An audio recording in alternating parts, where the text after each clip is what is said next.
ठरलं तर मग या मालिकेच्या 23 ऑक्टोबरच्या भागामध्ये अर्जुन सायलीसोबत चिडलेलाच असतो. मग सायली म्हणते, सर अहो मी दिलेला शर्ट तुम्ही घातलात ना, मला खूप आनंद झाला. पण आता मी तुम्हाला एक सरप्राईज देते. मी तुमच्या आवडीचा ड्रेस घातलाय बरा. हा तुम्हाला ड्रेस आवडतो ना, तोच मी घातलाय. कशी दिसते सांगा बरं. असं म्हणत आता इकडे सायली मुद्दाम अर्जुनला हसवण्याचा प्रयत्न करत असते. पण अर्जुन रागातच असतो. सायली म्हणते, सर सांगा ना, काय करू मी जेणेकरून तुमचा राग निघून जाईल. बोला ना सर. असं म्हणत सायली आता अर्जुनचा राग काढत असते. पण अर्जुन मात्र सायलीकडे एकटक पाहतच बसतो. सायली म्हणते, सर काय बघताय बरं. अर्जुनला सायली खूप सुंदर दिसत असते म्हणून तो तिच्याकडे एकटक पाहत असतो आणि स्वतःशीच स्माईल करत असतो.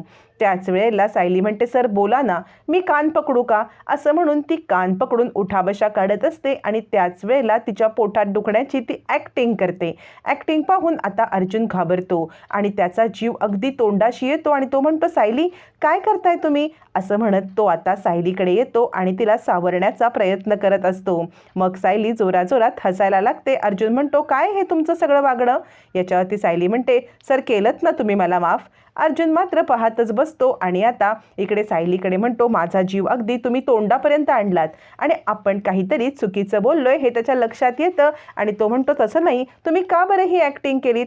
सायली म्हणते, सर आता तरी तुम्ही मला माफ केलंत ना. असं म्हणत सायली आता हसून अर्जुनला दाखवते. अर्जुन हा सायलीकडे हसून बघतो आणि त्याचा राग विरघळलेला असतो आणि तो म्हणतो, इतकी चांगली ॲक्टिंग करता खरंच माहीत नव्हतं. सायली म्हणते, सर अजून एक गोष्ट घडले, म्हणजे मी जर तुम्हाला ती गोष्ट सांगितली तर तुम्ही उगाच चिडू नका बरं. असं म्हणत सायली अर्जुनला घरात घडलेला सगळा प्रकार समजावून सांगते आणि ती सांगते, पूर्णाजीने जो हल्ला झाला ना, त्या हल्ल्याचा सगळा दोष मधुभाऊंच्या केसला दिलेला आहे. आणि सायली सांगते की हा हल्ला खरं तर तुमच्यावरती होणार होता, तो चुकून माझ्यावरती झाला असं पूर्णाजींचं म्हणणं आहे. अर्जुन म्हणतो, तुम्ही अजिबात चिंता करू नका. अहो खरं तर जर का हा हल्ला माझ्यावरती होणार होता आणि तो तुमच्यावरती झाला आहे, म्हणजे खरं तर तुम्ही माझा जीव वाचवलात की नाही. मग कसं काय तुम्ही असं स्वतःला दोष देऊन घेऊ शकता. आणि तुम्हाला माहिती आहे का, मी आत्तापर्यंत खूप साऱ्या क्रिमिनल केस लढतो ना, त्या क्रिमिनल केस लढत असतानाच कुणीतरी असेल की जे माझ्यावरती टपून बसलं असेल आणि हे सगळं केलं असेल. तुम्ही या सगळ्याचा दोष स्वतःला का बरं देताय. तुम्ही स्वतःला हा दोष अजिबात देऊ नका.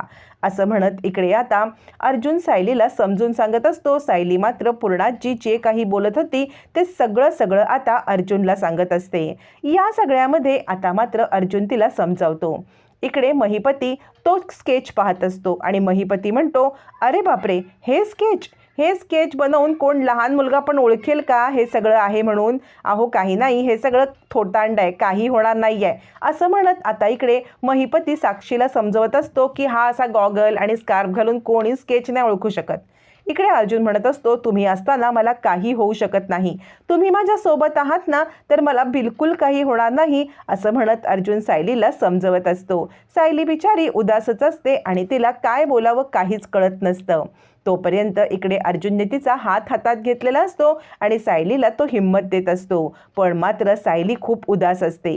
तिला कोणत्याही गोष्टीचं काहीच कळत नसताना अर्जुन म्हणतो, एक काम करतो मी ना, जरा माझं काम आहे ते करत बसतो आणि थोडं लेट जाणार आहे मी आज ऑफिसला, थोडं स्टडी करणार आहे.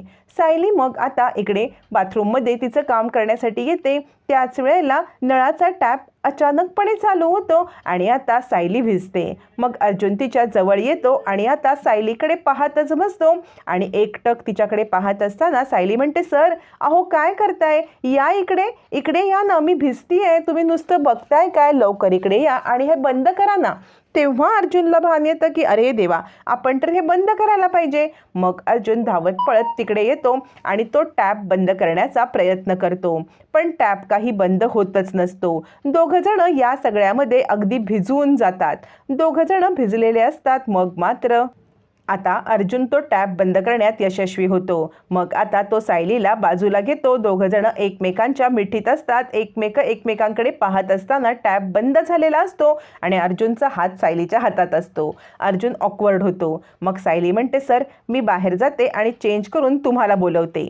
सायली बाहेर येते आणि पाहते तर काय, अस्मिता दत्त म्हणून उभीच असते. अस्मिताला पाहता सायली गडबडते आणि अस्मिता सुद्धा गडबडते आणि म्हणते, हे काय, तुमच्या इथे अशा आंघोळी करतात का ओल्यानी बाथरूममध्ये?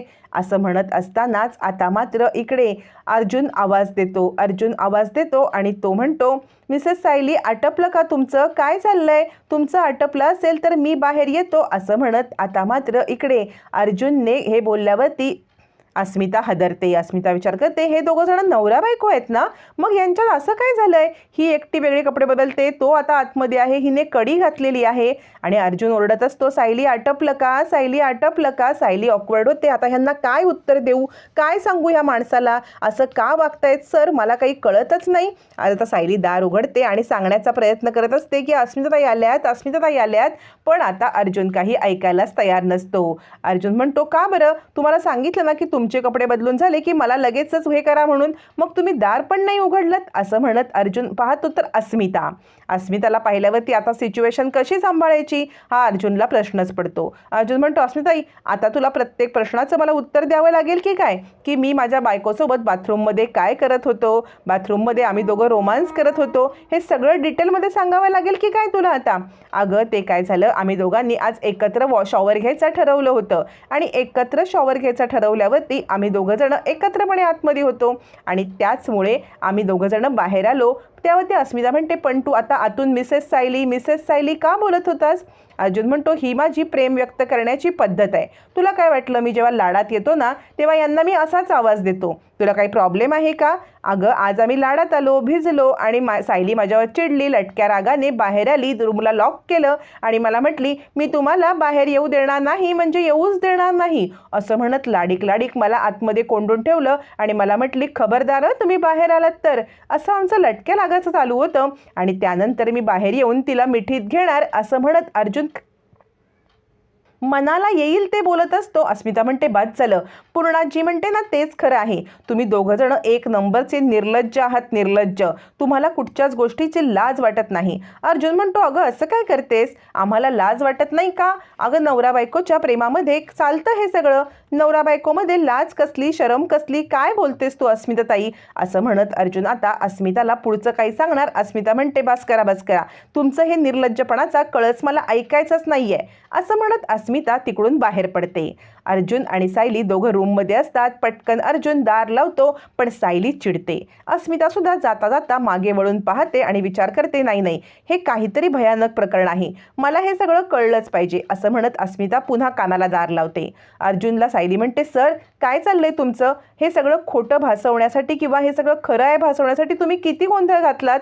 परिस्थिती जी आहे तीच सांगायची ना, की आतमध्ये टॅप चालू राहिला म्हणून दोघं जण आपण आतमध्ये अडकलो, भिजलो, तर तुम्ही परिस्थिती कव्हरअप करण्यासाठी हे सगळं का सांगितलं? अस्मिता हे वाक्य ऐकल्याने विचार करते, कसली परिस्थिती? ही सायली काय बोलते आहे? अर्जुन पाहतो अस्मिताची सावली आणि तो सायलीचं तोंड बंद करतो आणि म्हणतो, मिसेस सायली काय चाललंय तुमचं? अहो तिथे अस्मिताताई आहे. आता मात्र सायलीचं तोंड बंद होतं. अर्जुन काही बोलतच नाही. मग अस्मिता तिकडून निघून जाते. सायली म्हणते, सर सॉरी म्हणजे मला कळलंच नाही की अस्मिताताई तिकडे आहेत ते. अर्जुन म्हणतो, जरा भान तरी ठेवायचं तुम्ही परिस्थितीचं. सायली म्हणते, सर प्लीज आज जा ना, माझे कपडे बदलायचे आहेत. अर्जुन म्हणतो, अजिबात नाही, मी आता कुठेही बाहेर जाणार नाही, तुम्ही इथेच कपडे बदला, मी तिकडे खिडकीकडे तोंड करून उभा राहतो. सायली म्हणते, सर नको ना प्लीज सर. याच्यावरती अर्जुन म्हणतो, आपण इतके दिवस एका खोलीत दोघं जण राहतोय तरी पण तुम्हाला माझ्यावरती विश्वास नाही आहे का? मी कपडे बदलताना तुम्हाला पाहिन असं वाटतंय? सायली म्हणते, सर तसं नाही आहे, पण प्लीज तुम्ही तिकडे तोंड करा ना, मला ना तुमच्यासमोर लाज वाटते. असं म्हणत सायली आता अर्जुनला पुन्हा एकदा बाथरूममध्ये पाठवते. इकडे आता केस संदर्भातला खूप मोठा उलगडा करण्यासाठी पोलीस येतात आणि पोलीस सांगतात, हा हल्ला आहे ना, हा हल्ला क्रिमिनल केस तुम्ही लढताय ना, त्याचाच कोणीतरी एक तुमचा जो कोणी रायवली असेल त्याने हा हल्ला केलाय, म्हणून तुमच्या बायकोवरती हल्ला केलाय तुम्हाला त्रास द्यायला. असा पोलिसांनी उलगडा केल्यावरती अर्जुन इकडे अस्वस्थ होतो.